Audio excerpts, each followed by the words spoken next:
আহত ব্যক্তি প্রাণত্যাগ করবে। আর যদি রাত্রিতে নিক্ষেপ করো, সঙ্গে সঙ্গে দিবা নেমে আসবে। দিবা অন্তে সূর্যোদয়ের সঙ্গে সঙ্গে আহত ব্যক্তি প্রাণত্যাগ করবে। সেইটা একবার ছাড়া দ্বিতীয়বার ব্যবহার করা যাবে না। গচ্ছিত করে রাখো।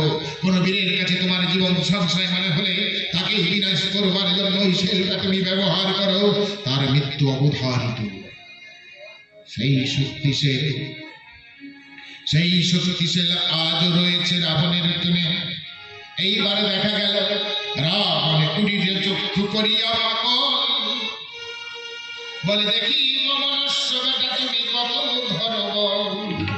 হে রাবণ লক্ষণ, কত বল ধরিস, এইবার দেখা যাবে। এবার মা বাবাই মনে করো, তোমার বন্ধু যত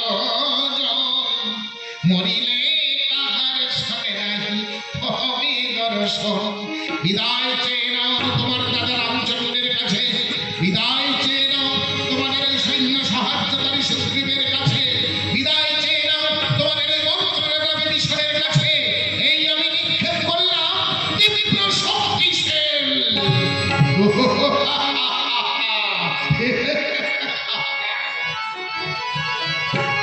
দেখা গেল শক্তিশালী নিক্ষেপ মাত্র অগ্নিগর্জন করে চলেছে।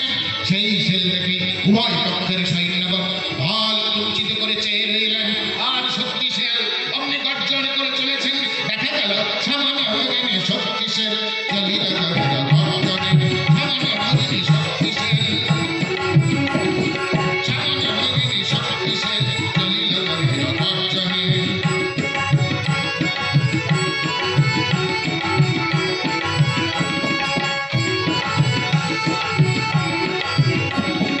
সামান্য ভগিনী শক্তিশালী চলিল গর্জনে।